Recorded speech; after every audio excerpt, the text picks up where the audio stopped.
Assalamualaikum warahmatullahi wabarakatuh. Salam sejahtera untuk kita semua. Terima kasih sudah hadir kembali di channel Selamat Untung, tempat di mana kisah-kisah nyata dan legenda mistis kami hadirkan dengan penuh rasa dan makna. Semoga Anda semua selalu diberi kesehatan, keselamatan, dan ketenangan dalam setiap langkah. Dukung terus channel kami dengan cara subscribe, like, dan aktifkan loncengnya, agar Anda tidak ketinggalan cerita-cerita pilihan yang akan terus kami sajikan. Mari kita mulai ceritanya. Awal tahun 2024, hujan masih sering turun di sore hari. Angin dari pegunungan di utara Soreang menusuk kulit sejak matahari mulai tenggelam. Di tepi jalan kompleks Gria Asri Sadu, suara roda gerobak terdengar berderak pelan. Teddy, pemuda 22 tahun asal desa Cibiru Hilir, baru saja mendorong gerobak nasi gorengnya untuk pertama kali. Ia tak bicara banyak, hanya menatap jalan yang tampak sepi. Di belakangnya, wajan dan peralatan masak bergetar halus mengikuti langkahnya yang ragu-ragu. Teddy berhenti di dekat tikungan yang mengarah ke taman kecil perumahan. Ia memandangi sekeliling, menaruh lampu kecil di gerobak, lalu menyalakan kompor. Minyak goreng dituangkan dengan hati-hati. Ia tahu ini bukan tempat strategis, tapi juga tak tahu harus kemana lagi.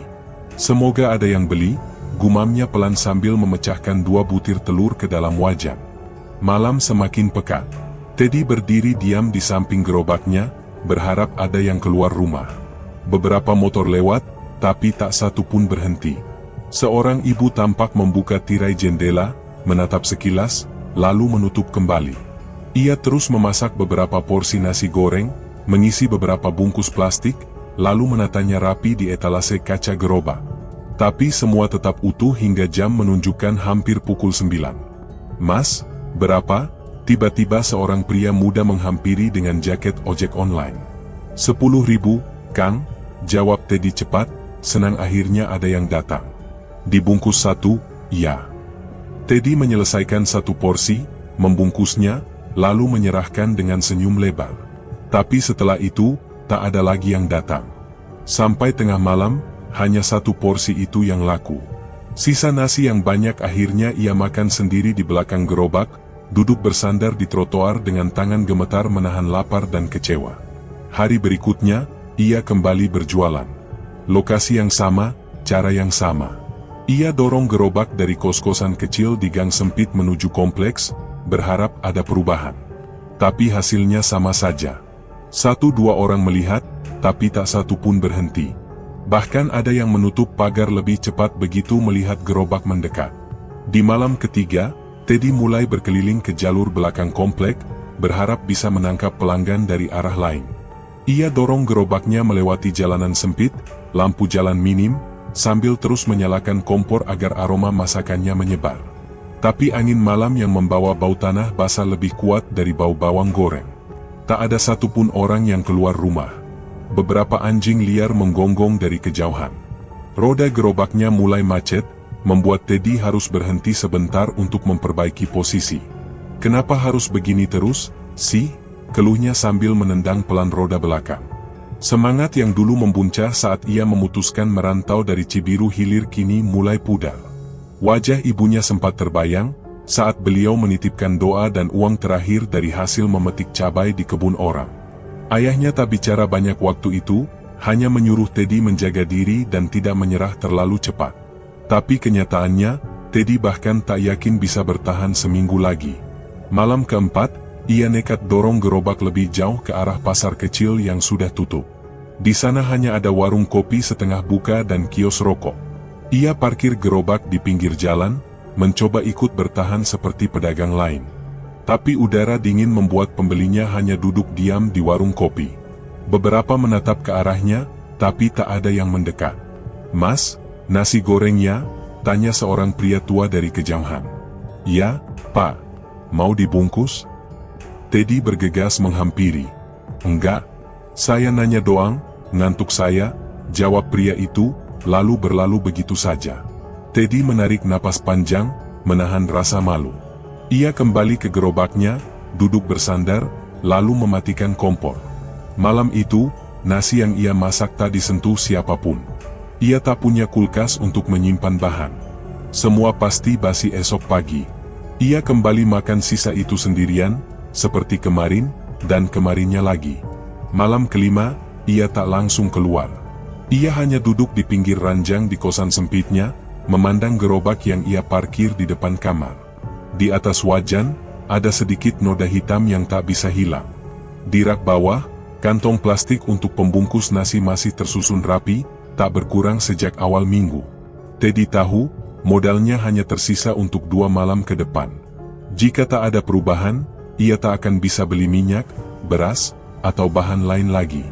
Kalau gini terus, mending pulang aja, gumamnya lirih. Tapi pulang pun bukan hal yang mudah. Ia malu. Orang tuanya tak punya apa-apa. Tak ada lahan. Tak ada warung. Ia sudah dianggap satu-satunya harapan. Kalau ia pulang gagal, semua jadi beban. Ia menatap dinding kosong di kamar kos. Tak ada jawaban, tak ada suara. Hanya angin dari jendela yang membuat tirai tipis bergerak pelan. Teddy memejamkan mata. Dalam diam, ia mencoba berpikir. Tapi semakin dipikir, jawabannya tetap sama, ia tidak tahu harus bagaimana. Saat membuka mata kembali, waktu menunjukkan pukul 5 sore. Ia berdiri pelan, lalu mulai menata kembali isi gerobak. Kompor dibersihkan. Wajan dipanaskan. Nasi mulai dimasak. Ia belum siap menyerah, tapi juga tak tahu apa yang sedang ia kejar. Di luar, langit sudah mulai gelap. Lampu-lampu rumah satu persatu menyala. Teddy dorong kembali gerobaknya menuju tempat biasa. Jalanan masih sepi, tapi langkah kakinya lebih lambat dari biasanya. Tidak ada harapan besar, hanya rasa tanggung jawab agar uang terakhirnya tidak sia-sia. Sesampainya di ujung jalan, ia parkir gerobak, menyalakan lampu kecil, dan membuka etalase. Tidak ada suara lain selain angin dan desah nafasnya sendiri. Teddy berdiri diam, menatap lurus ke depan. Tangannya menggenggam spatula, tapi tubuhnya terasa kosong. Ia masih menunggu, tapi entah untuk apa. Malam itu, tak ada suara sapaan. Tak ada motor berhenti. Tak ada langkah kaki mendekat. Yang ada hanya rasa yang makin berat di dalam dadanya. Seolah ada sesuatu yang mulai retak di dalam dirinya, tapi belum pecah sepenuhnya. Ia berdiri dalam diam, di bawah tiang listrik yang lampunya mulai berkedip-kedip. Tidak tahu harus berharap pada siapa. Tidak tahu harus percaya pada apa. Tapi ia belum bergerak. Belum menyerah. Hanya menunggu. Entah sampai kapan. Teddy masih berdiri di bawah lampu jalan yang berkedip pelan, seperti malam-malam sebelumnya. Gerobaknya sudah ia bersihkan, wajan sudah dingin, nasi goreng sisa pun hanya tinggal 1 bungkus yang sudah tak layak jual. Udara soreang makin menusuk. Tak ada satupun pembeli sejak ia parkir gerobak di tempat biasa. Ia tak bicara. Hanya menatap kosong ke arah jalan, berharap ada suara motor, langkah kaki, atau apapun yang bisa menyapa. Tapi yang terdengar hanya angin dan derak tiang listrik. Saat jam menunjukkan pukul 11:15, ia akhirnya menyeret kembali gerobaknya pulang. Sebelum masuk ke gang kosannya, ia sempat berhenti di depan kios kecil yang menjual rokok dan kopi sachet. Di sana ada bangku kayu panjang tempat beberapa orang biasa nongkrong. Malam itu hanya ada 1 orang parubaya yang tengah menyeduh kopi panas. Kios itu tampak remang, hanya 1 lampu gantung yang menyala redup di bagian depan. Teddy duduk di ujung bangku, menyandarkan tubuh dan menunduk lesu. Pemilik kios, lelaki kurus dengan rambut beruban yang disisir rapi, menghampiri sambil menyodorkan segelas air panas tanpa diminta. "Capek, ya, Le?" tanya pria itu. Teddy mengangguk pelan. "Enggak laku dari tadi." Pria itu hanya tertawa pendek. Begitu juga pedagang-pedagang baru. Kadang butuh waktu, kadang juga butuh yang lain. Teddy tak menanggapi. Ia hanya menatap etalase kaca kecil di dekat pintu kios. Di situ, tertumpuk beberapa majalah lama. Salah satu dari majalah itu menarik perhatiannya. Sampulnya kusam, agak sobek di bagian pojok, tapi gambar di tengahnya jelas. Sosok hitam tinggi besar berdiri di antara gerobak-gerobak tua. Tulisan judul berwarna merah memudar, "Pendatang rezeki untuk warung makan." Teddy mengambil majalah itu tanpa bicara, membuka halaman tengah yang sudah agak lepas. Di sana terdapat ulasan tentang seorang dukun bernama Abah Sukmana, dikenal karena bisa membantu rumah makan agar ramai pembeli. Rubrik itu menyebutkan bahwa Abah Sukmana menggunakan jalan penarik pengunjung dengan bantuan makhluk halus. Disertakan pula alamat rumah dan keterangan bahwa praktiknya berada di pinggiran kawasan Majalaya. Masih buka jasa, itu? Tanya Teddy setengah gumam. Pria kios hanya mengangkat bahu. Dulu sih ramai yang datang. Tapi katanya sudah diganti sama muridnya. Ki siapa gitu? Karawangsa kalau nggak salah. Teddy memejamkan mata sejenak. Ia tak percaya hal seperti itu. Tapi rasa lelah dan putus asa seperti menyingkirkan logika.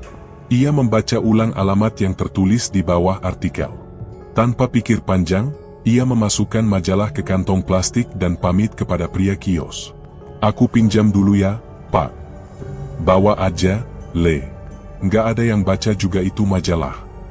Esok paginya, setelah membersihkan wajan dan peralatan, Teddy memutuskan untuk pergi ke alamat yang tertera. Ia naik angkutan umum 2 kali sebelum tiba di sebuah perkampungan sunyi, sekitar 3 km dari pasar Majalaya. Gang kecil dengan paving yang rusak mengarah ke sebuah rumah panggung tua yang dikelilingi pohon pisang dan semak liar. Rumah itu tampak sepi, tapi pintunya terbuka sedikit. Teddy mengetuk pelan. Tak ada jawaban. Ia mendorong pintu sedikit dan memanggil pelan. Permisi, saya cari Abah Sukmana. Dari dalam terdengar suara berat. Abah sudah wafat. Tapi saya bisa bantu. Masuk saja. Teddy melangkah masuk dengan ragu. Ruangan itu gelap, hanya satu lampu minyak menyala di sudut ruangan. Di dalamnya duduk seorang lelaki tua berkepala plontos dengan sorban gelap dan kain sarung hitam.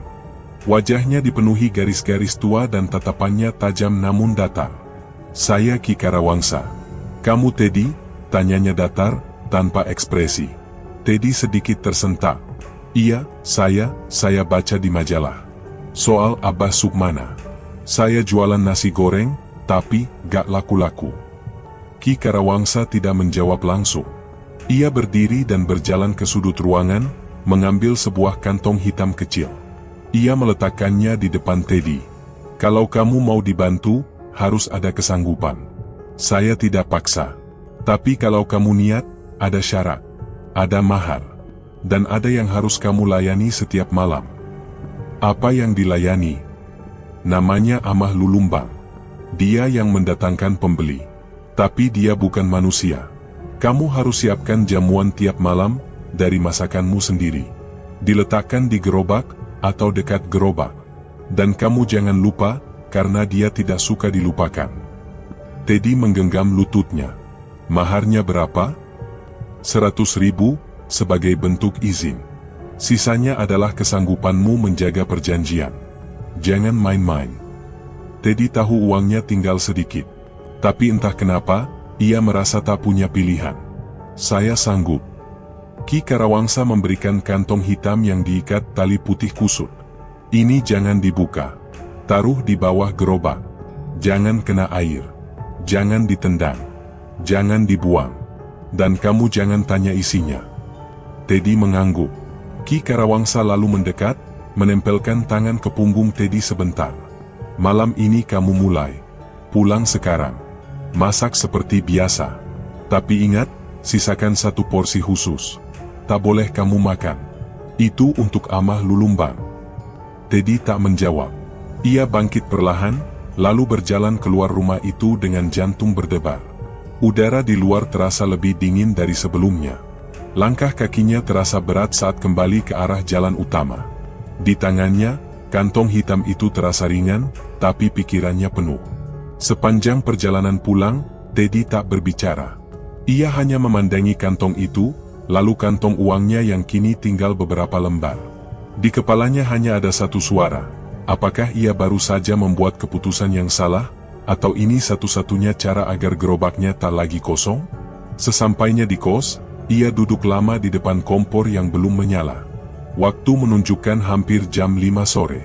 Ia belum menyiapkan apapun. Tapi di ujung meja, kantong hitam itu masih tertutup, tergeletak diam. Seperti menunggu, Teddy masih duduk di depan kompor yang belum menyala. Di ujung meja, kantong hitam dari Ki Karawangsa tergeletak diam. Tangannya menggenggam uang sisa di kantong celana, hanya beberapa lembar ribuan yang tersisa dari tabungan terakhir. Nafasnya berat, tapi langkahnya mantap. Ia berdiri, mengambil kantong itu, dan meletakkannya pelan ke dalam gerobaknya yang masih terparkir di depan kamar kos. Malam sudah hampir turun. Tak ada waktu lagi untuk ragu. Sebelum memasak, Teddy mengingat pesan Ki Karawangsa. 1 porsi harus disiapkan khusus untuk Amah Lulumbang. Tidak boleh dimakan, tidak boleh disentuh siapapun. Ia mengambil piring plastik bekas wadah kue, menaruh nasi secukupnya, menumis bumbu, lalu menyajikan 1 piring yang menurutnya paling wangi dari semuanya. Piring itu ia tutup rapat dan letakkan di sudut rak bawah gerobak. Di sebelahnya, ia taruh kantong hitam yang sudah diikat kuat. "Sudah," gumamnya. "Aku sudah siap." Gerobak ia dorong seperti biasa, melewati jalan setapak keluar dari gang, menuju kawasan Gria Asri Sadu. Malam itu lebih sunyi dari biasanya. Angin tak terlalu kencang, tapi udara terasa lembab. Beberapa rumah sudah menutup pagar sejak sore. Teddy tak banyak bicara. Ia langsung menyalakan kompor, menumis bawang, dan mulai memasak seperti biasa.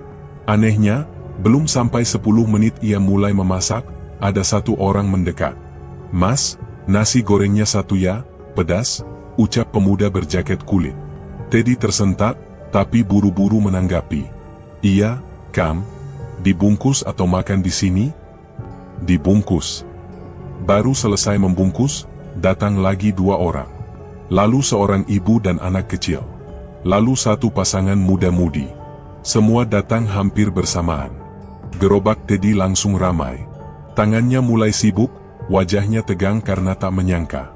"Mau 2, Mas?" kata ibu yang tadi datang.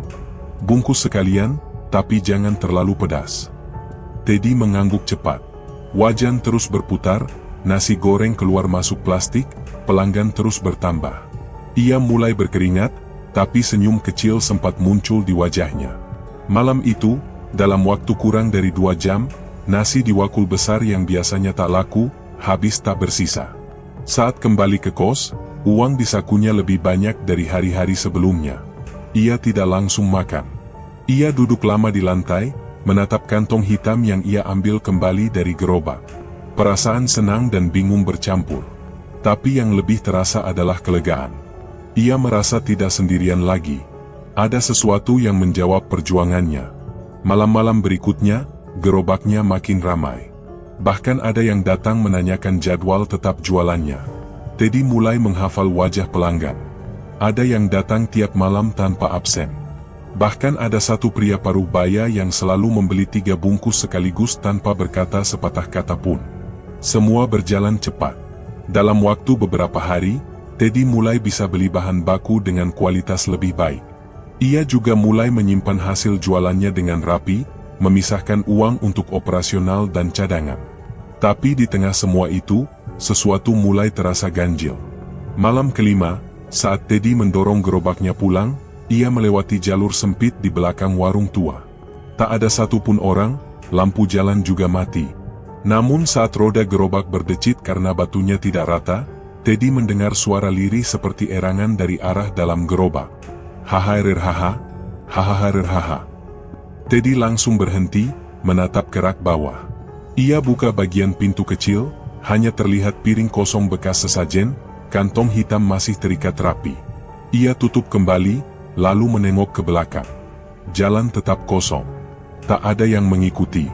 Tapi suara tadi jelas ia dengar. Ia tidak bercerita pada siapapun. Ia hanya mencoba mengabaikan. Tapi malam berikutnya, suara itu terdengar lagi. Kali ini saat ia melewati jembatan kecil di dekat masjid. Erangan pendek seperti orang kehabisan napas. Ia kembali membuka gerobak, tidak ada apapun. Tapi piring sesajen terlihat sedikit bergeser. Teddy mulai merasa tidak tenang, tapi ia tak berani bertanya. Ia hanya menyiapkan sesajen seperti biasa, lalu berjualan seperti tidak terjadi apa-apa. Suatu malam, salah satu pelanggan bertanya sambil tersenyum. "Mas, nasi gorengnya makin enak ya? Pakai bumbu rahasia, ya?"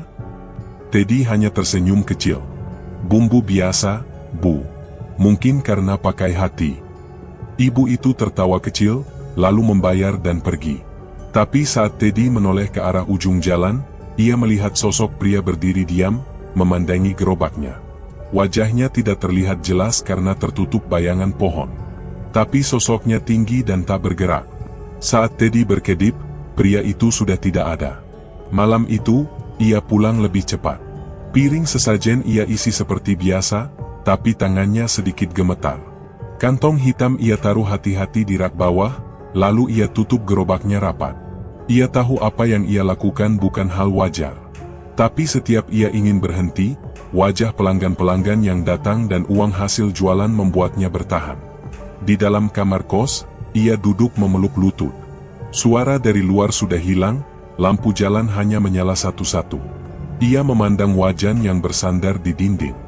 Di ujung meja, kantong plastik berisi uang hasil jualan hari ini masih utuh. Tapi tidak satupun hal itu membuatnya merasa nyaman. Teddy menarik nafas pelan. Lalu matanya terarah pada kantong hitam yang sempat ia letakkan di atas bangku. Ia hanya menatapnya diam. Tidak menyentuh, tidak membuka. Tapi tak bisa berhenti memikirkannya. Sesuatu dari dalam sana seperti terus memperhatikan. Meski diam, rasanya tidak pernah jauh dari pandangan. Kantong hitam itu masih berada di atas bangku kayu di dalam kamar kos Teddy. Setiap malam sebelum tidur, pandangannya selalu tertuju ke sana, tapi ia tak pernah berani mendekat. Piring sesajen tetap ia siapkan, tapi tak lagi sepenuh hati. Keuntungan yang terus mengalir membuat pikirannya berubah. Ia merasa kini lebih bergantung pada rasa dan pelayanan dibanding apapun yang tak terlihat. Suara-suara dari gerobak sudah tidak terdengar lagi, atau mungkin sengaja ia abaikan. Setelah seminggu penuh pembeli terus berdatangan, Teddy menyewa lahan kosong di tepi jalan kawasan Majalaya. Lokasinya strategis, dekat pusat belanja kecil dan halte angkutan umum. Ia membangun warung tenda dengan meja dan kursi plastik, menyusun banner sederhana bertuliskan, "Nasi goreng Cibiru, Teddy." Modal awal ia ambil dari uang hasil jualan 3 hari terakhir. Gerobak tetap ia pakai untuk memasak, tapi kini tidak perlu lagi berkeliling. Warung itu langsung ramai. Tiap malam, pelanggan datang bergantian, bahkan beberapa dari mereka terlihat seperti wajah yang sama malam-malam sebelumnya. Teddy mulai kewalahan. Ia pun mempekerjakan 3 orang, Cecep Gunawan, pemuda pendiam yang bertugas mencuci piring dan gelas, Iis Nurjana, perempuan muda yang gesit dan ramah untuk jaga kasir, dan Deden Sumarna, tetangga kos yang ia percaya untuk membantunya memasak. Malam-malam awal berjalan lancar. Teddy senang melihat meja penuh, antrean mengular, dan uang kas bertambah cepat. Tapi semua itu membuat ia makin jauh dari kebiasaan awal. Sesajen untuk Amah Lulumbang mulai jarang ia siapkan. Beberapa malam ia lupa, dan malam lainnya ia sengaja menunda. Kadang sesajen baru ia letakkan setelah tengah malam, kadang tidak sama sekali. Ia lebih sibuk menghitung uang dan mengatur bahan baku. "Apa piring buat yang itu udah dicuci?" tanya Teddy pada Cecep suatu malam dengan nada tinggi. "Belum, Kang. Tadi air kecil, saya nunggu penuh dulu," jawab Cecep pelan. "Jangan tunggu penuh, kalau nunggu terus ya gak kelar-kelar." Cecep menunduk. Iis hanya melirik sambil tetap melayani pelanggan. Deden pura-pura sibuk menumis nasi. Setelah warung tutup, mereka bertiga membereskan tempat dengan diam.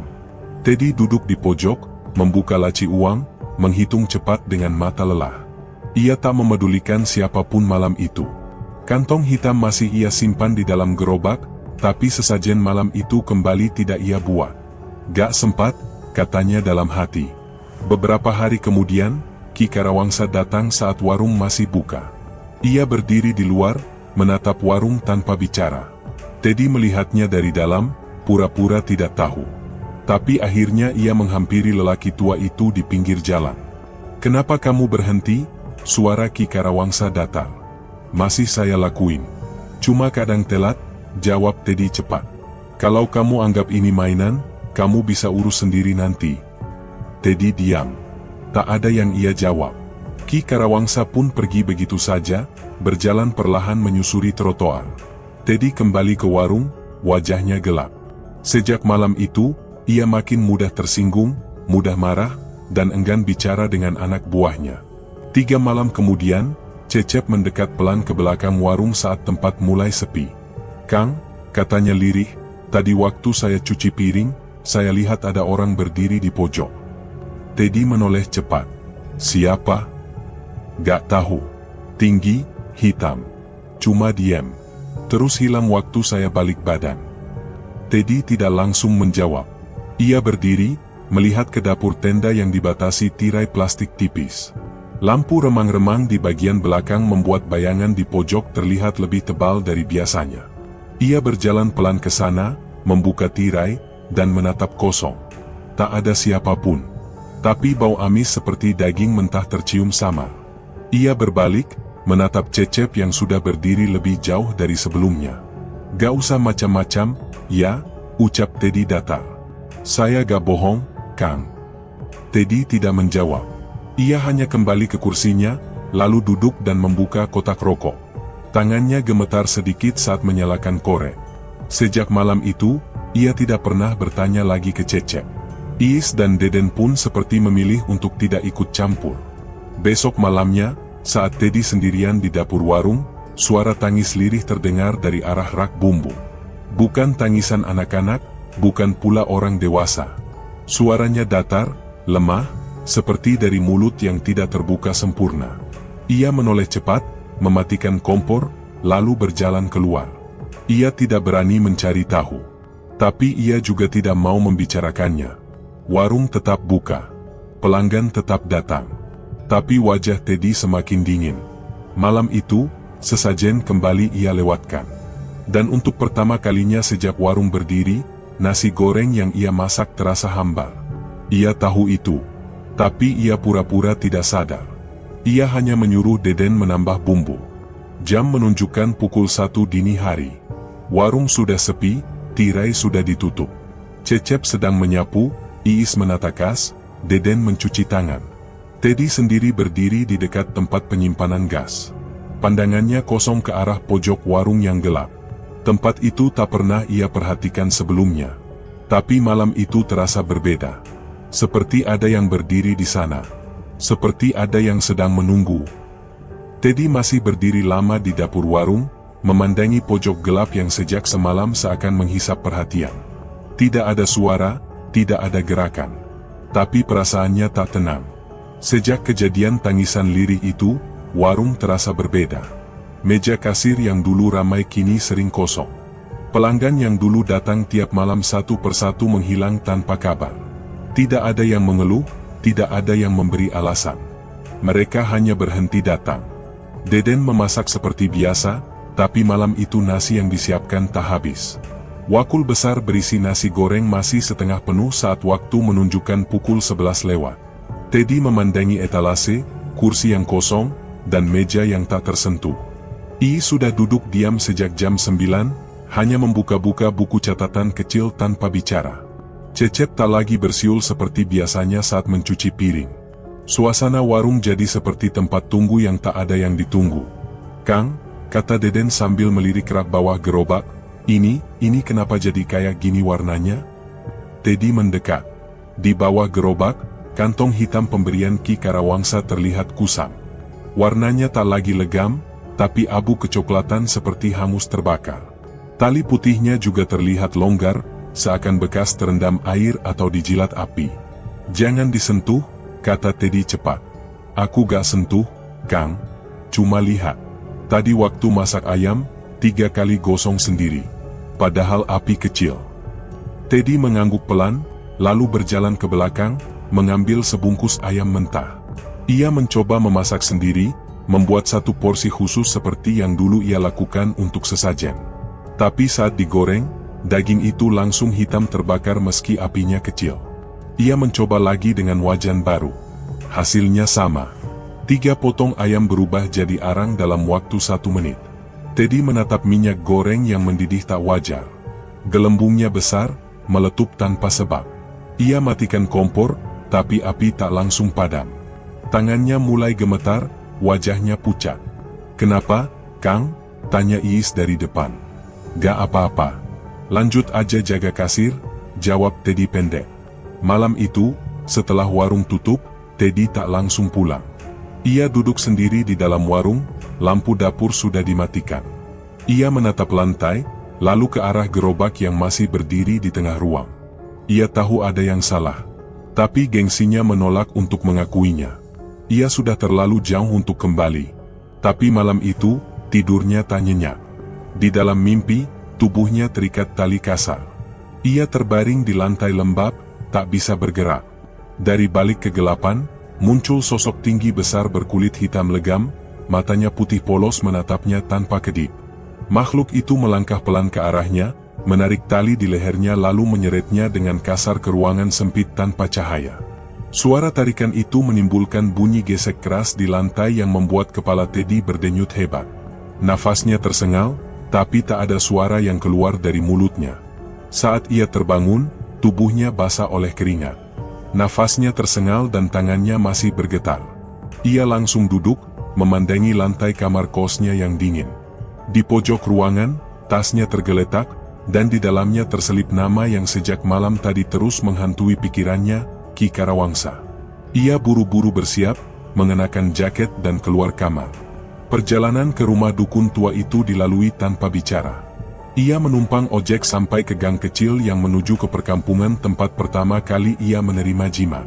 Tapi saat ia sampai, rumah panggung tua itu sudah sepi. Pintu tertutup rapat, jendela gelap. Ia ketuk beberapa kali, tak ada jawaban. Seorang ibu tua keluar dari rumah seberang dan memandangi Teddy lama. "Nyari siapa, Nak?" "Ki Karawangsa, Bu. Saya dulu pernah ketemu di sini." "Loh, kamu baru tahu? Ki Karawangsa udah meninggal 2 minggu lalu. Katanya kena sakit perut parah, tapi gak bisa ngomong apa-apa sebelum meninggal. Waktu terakhir masih sempat dipapah masuk rumah, terus diam aja sampai meninggal." Teddy terdiam. Wajahnya berubah. Suaranya hilang. Ia menatap rumah panggung itu lama, lalu pelan-pelan mundur. Tak ada lagi yang bisa ia datangi. Tak ada lagi yang bisa dimintai tolong. Ia pulang dengan kepala kosong, langkah kaki berat, dan jantung yang terus berdebar tanpa irama jelas. Sesampainya di warung, ia tak langsung membuka. Ia hanya berdiri di depan, memandangi pintu warungnya sendiri seperti tempat asing. Di dalam, wajan masih tergantung. Piring-piring belum dicuci.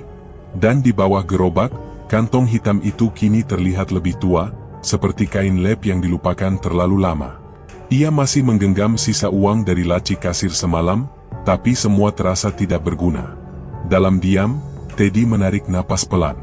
Ia tahu ia telah keliru, tapi mulutnya tak mampu mengucap.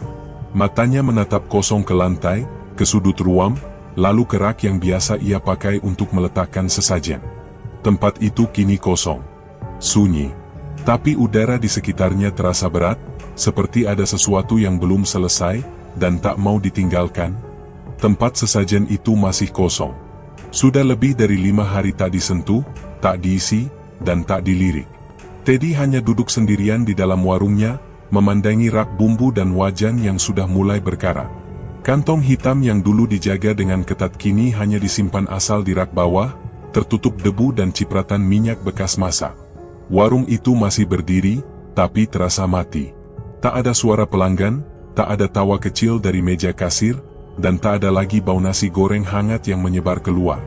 Sejak malam terakhir ia mencoba membuat sesajen namun gagal, tak satu pun pembeli datang. Bahkan tukang ojek yang biasa mampir sekadar minum teh pun menghindar. Teddy sempat menurunkan harga Rp2.000 per porsi, memasang tulisan promo besar-besar di banner, tapi semua itu tidak membantu. Orang-orang hanya lewat, menoleh sebentar, lalu melanjutkan langkah. Warung Teddy seperti tak terlihat. Iis tak pernah kembali. Malam setelah suara napas berat terdengar dari belakang kulkas, ia pergi tanpa pesan. Cecep menyusul 2 malam kemudian, datang dengan wajah pucat dan tangan gemetar. "Kang, piring yang saya cuci tadi berdarah," katanya waktu itu. "Apa?" Teddy sempat mengira ia bercanda. "Saya cuci, Kang. Air biasa. Tapi begitu saya angkat, ada darah netes dari pinggirnya. Bah, amis banget. Saya gak kuat." Teddy diam. Cecep hanya menunduk, lalu pamit. Tak kembali lagi. Deden bertahan paling lama. Tapi tubuhnya terus meriang tiap kali masuk dapur. Wajahnya pucat, nafsu makan hilang, matanya cekung. Ia mengaku tidak bisa tidur dan selalu merasa diawasi. Teddy tak menahannya saat ia pamit. "Aku gak kuat, Kang. Badanku panas dingin terus. Tiap malam kebangun karena ngerasa kayak ada yang duduk di ujung kaki," ucap Deden sebelum pergi. Kini Teddy benar-benar sendirian. Ia bangun pagi sendiri, masak sendiri, cuci piring sendiri, jaga kasir sendiri. Tapi tak ada yang datang. Malam-malam panjang hanya diisi oleh bunyi tikus dari balik rak, suara angin yang masuk dari sela tenda, dan kadang, suara yang tidak bisa dijelaskan. Seperti hembusan napas berat dari dekat telinga, meski tak ada siapapun di sana. Malam itu, seperti biasa, ia berdiri di balik gerobak yang tak lagi berasap. Nasi yang ia masak masih utuh, tak satu pun terambil. Lampu jalan bergetar tertiup angin. Waktu menunjukkan hampir tengah malam. Teddy mulai menutup satu persatu peralatan. Matanya sayu, tubuhnya lelah, tapi pikirannya tidak bisa tenang. Saat hendak mengangkat wajan, matanya sempat melirik ke arah seberang jalan. Ia mengira hanya bayangan pohon. Tapi ketika diperhatikan lebih lama, sosok itu tak bergerak. Diam berdiri. Tinggi, tegap, hitam. Teddy berhenti. Tangannya menggenggam erat pegangan wajan. Matanya tidak lepas dari sosok itu. Walau jaraknya lebih dari 5 meter, ia bisa merasakan arah pandangan makhluk itu, menuju langsung ke arahnya. Tidak ada wajah. Tidak ada ekspresi. Hanya 2 titik merah di bagian yang seharusnya menjadi mata. Menatap lurus, tak berkedip. Seakan tidak punya kelopak mata. Sosok itu tidak berjalan, tidak juga bersembunyi. Hanya berdiri diam, di antara tiang listrik dan pohon kering di pinggir jalan. Teddy mundur 1 langkah. Wajan di tangannya nyaris jatuh. Jantungnya berdegup kencang. Tapi kaki seperti tertanam di lantai warung. Ia mencoba mengalihkan pandangan, tapi begitu menoleh ke dalam warung, perasaan sesak makin menjadi. Seperti ada yang mengikuti dari belakang. Ia kembali menatap keluar. Sosok itu masih di sana. Tak bergerak sedikit pun. Angin lewat pelan, membawa bau aneh yang belum pernah ia cium sebelumnya. Seperti bau kain basah yang disimpan terlalu lama. Bau apek dan tanah lembab. Teddy menutup gerobak dengan cepat, menarik tirai tenda, dan masuk ke ruang belakang. Ia mengunci pintu kayu kecil yang menghubungkan warung dan tempat istirahat. Tangannya gemetar saat memutar kunci. Di dalam, lampu ruangan menyala redup. Ia duduk di lantai, mencoba mengatur napas. Ia tahu, ini bukan bayangan. Bukan imajinasi. Sosok itu nyata. Dan ia tahu siapa yang sedang menatap dari seberang jalan. Di sudut ruangan, kantong hitam masih ada. Tapi sekarang sudah terbuka sedikit. Tali putihnya terlepas, seperti habis ditarik paksa. Teddy hanya menatapnya. Tak berani menyentuh. Tak sanggup menutup kembali. Ia duduk lama. Tak ada suara. Tak ada gerakan.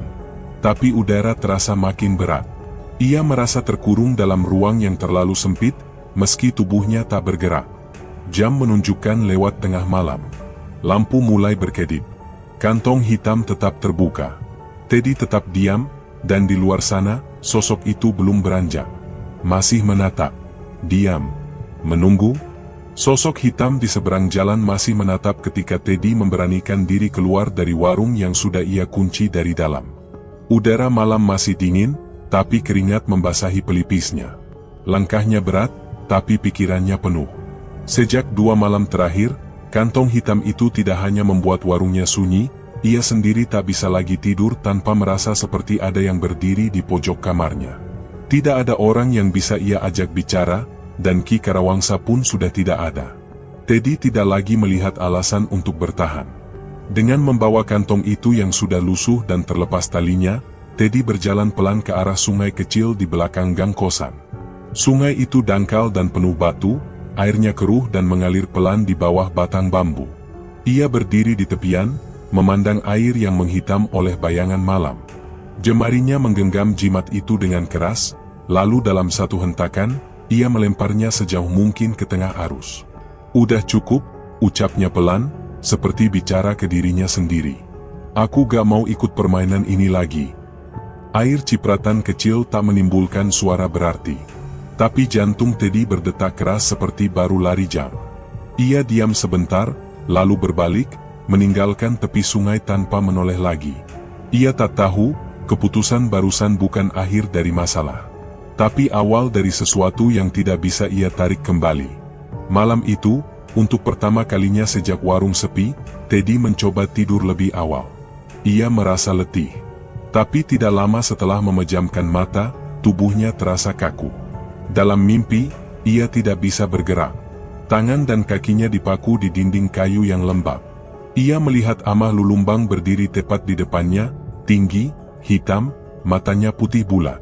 Makhluk itu menjerit keras, wajahnya menyeringai, mulutnya terbuka lebar seolah akan menelan seluruh ruangan. Jeritan itu menggema dalam ruang yang sempit, membuat telinga Teddy sakit, dan kepala seakan dihantam benda berat. Ia terbangun dengan tubuh gemetar.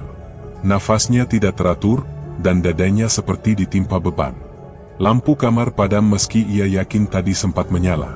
Saat ia bangun dan berjalan ke arah saklar, lampu kembali menyala sendiri. Saat itu juga, piring yang ia taruh di atas meja tiba-tiba jatuh ke lantai dan pecah berkeping. Teddy mundur beberapa langkah, lalu duduk di ujung kasurnya. Ia menatap pecahan piring itu tanpa tahu harus berbuat apa. Tak lama setelah itu, suara dari dapur warung terdengar, bunyi besi jatuh menghantam lantai. Ia tahu betul suara itu adalah Wajan. Ia turun perlahan, menyusuri lorong menuju warung. Saat membuka pintu kecil di belakang, wajan besar miliknya tergeletak terbalik di lantai.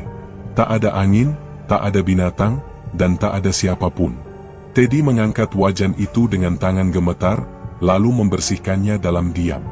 Ia tidak berkata apa-apa, hanya menatap kosong ke arah meja dapur yang kini tampak lebih kotor dari biasanya. Pagi menjelang, tapi Teddy tak berani tidur lagi. Ia hanya duduk di kursi kasir sampai matahari naik. Siangnya, ia tetap membuka warung seperti biasa. Tapi tak ada satupun orang yang datang. Bahkan seorang pengantar gas yang biasa mampir hanya melihat dari jauh dan membatalkan niatnya. Teddy duduk sendiri sepanjang sore hingga malam. Menjelang tengah malam, saat hendak menutup dapur, ia melihat sesuatu di rak tempat biasanya menyimpan bumbu dapur. Di sana, tergeletak kepala ayam utuh dan masih segar, dengan darah yang belum mengering. Ia terdiam lama, tidak berani menyentuh. Ayam itu tidak ia beli, tidak ia sembelih. Tak ada tanda bekas potongan dapur. Tapi darahnya masih menetes pelan ke bawah rak. Teddy akhirnya mengambil kain lap dan menutupi kepala ayam itu dengan tergesa. Tangannya gemetar. Ia keluar dari dapur, mengunci pintu, lalu kembali ke kamar. Di dalam, ia duduk lama di lantai, membelakangi pintu. Setiap suara sekecil apapun membuatnya menoleh. Bahkan detak jam dinding kini terasa lebih keras dari biasanya. Ia ingin menelepon seseorang, tapi tak tahu siapa. Nomor Ki Karawangsa sudah tidak aktif. Teman-teman lama tak ada yang tinggal di kota. Iis, Cecep, dan Deden tak pernah mengangkat panggilan. Ia mencoba membuka obrolan di pesan singkat, tapi pesannya tak dibalas. Satu-satunya yang menjawab hanya suara sepi dan udara dingin di dalam kamar. Saat malam makin larut, lampu mulai meredup perlahan. Suara ketukan dari atap terdengar pelan, lalu diikuti bunyi seperti langkah kaki yang berat. Teddy tak berani bergerak. Matanya menatap lurus ke pintu. Ia tidak tidur. Ia tidak bicara. Tapi keringat mengucur dari pelipis, dan tangan yang menggenggam lutut bergetar semakin keras. Hingga pagi datang, suara itu tak berhenti. Suara yang tidak ia tahu dari mana datangnya, tapi tak pernah menjauh. Suara yang hanya bisa didengar oleh orang yang sudah berani melempar perjanjiannya sendiri ke aliran yang seharusnya tak pernah disentuh. Suara langkah di atap masih terdengar samar ketika Teddy duduk terdiam di sudut kamar. Ia belum tidur sejak malam sebelumnya.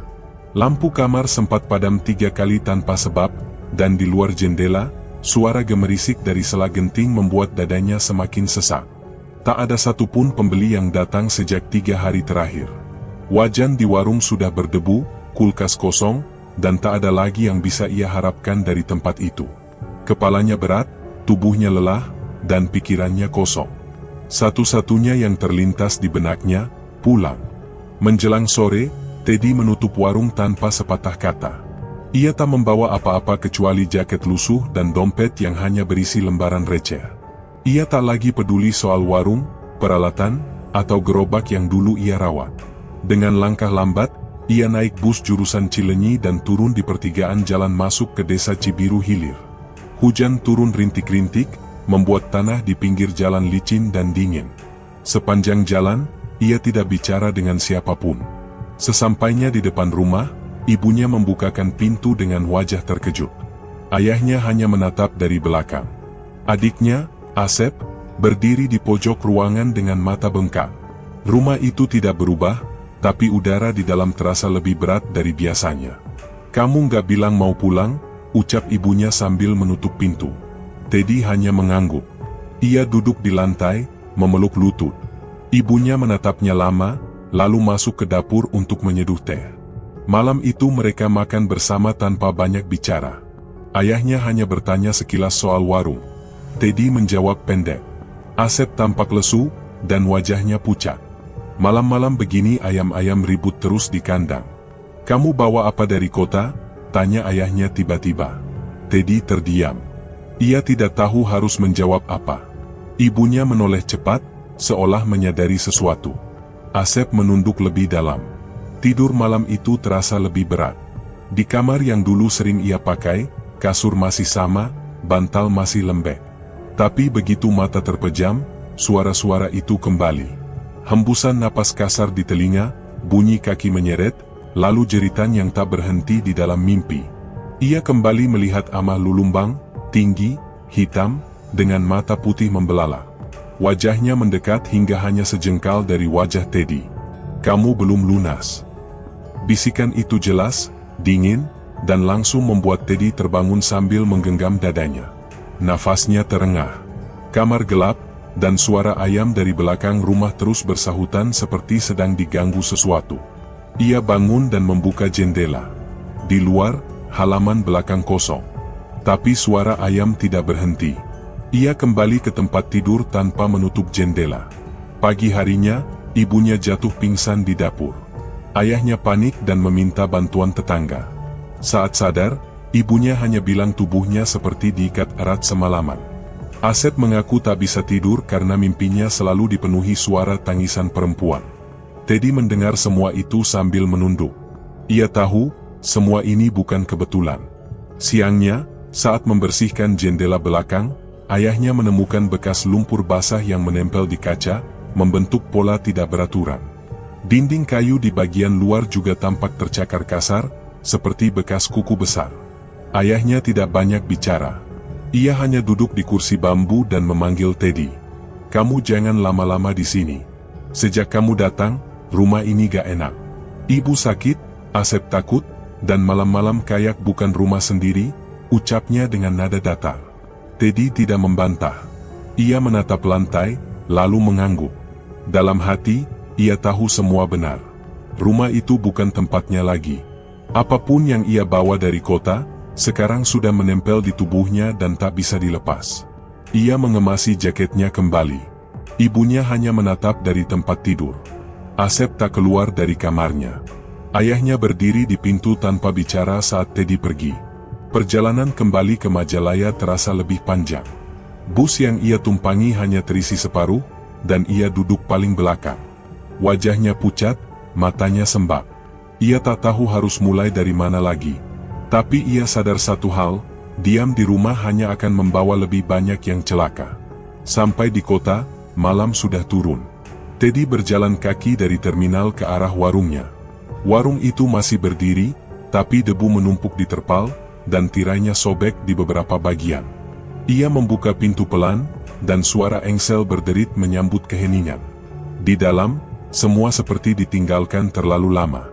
Wajan tergeletak di lantai, piring masih kotor di meja, dan rak tempat sesajen kini kosong sepenuhnya. Tapi bau itu masih ada. Bau anyir dan tanah lembab. Ia menatap rak itu lama, lalu menutup pintu warung dari dalam. Lampu tidak ia nyalakan. Di luar, jalan masih sepi. Tapi di sudut warung, tepat di ujung rak bumbu, udara terasa lebih dingin. Teddy berdiri diam, mendengarkan. Tidak ada suara ayam. Tidak ada suara pelanggan. Hanya satu suara yang perlahan terdengar lagi, dari dalam dadanya sendiri, berat, pelan, dan tak berhenti mengingatkan, ia belum lunas. Teddy membuka gembok gerobaknya dengan tangan gemetar. Matahari hampir tenggelam, langit Majalaya berwarna abu-abu keunguan. Ia tak lagi memiliki warung, tak lagi punya pelanggan, tak lagi menyimpan harapan. Tapi gerobak tua itu masih ada. Wajan penyok, spatula lepek, dan tungku kecil yang sudah tak sempurna apinya. Ia dorong pelan ke pinggir jalan yang dulu sempat ia lewati saat awal memulai. Kini ia kembali ke titik itu, membawa tubuh yang jauh lebih lelah dari sebelumnya. Ia parkir gerobak di bawah tiang listrik yang lampunya sudah lama redup. Udara dingin mengendap di antara aspal basah dan semak liar yang tumbuh tak terurus.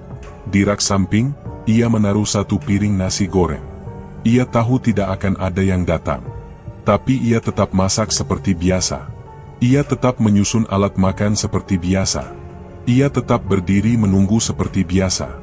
Sekitar jam 8, satu orang melintas. Seorang pria tua berbaju lusuh, berhenti di depan gerobak, menatap nasi di wajan. Teddy langsung menyapa. "Mau nasi goreng, Pak?" Pria itu tidak menjawab.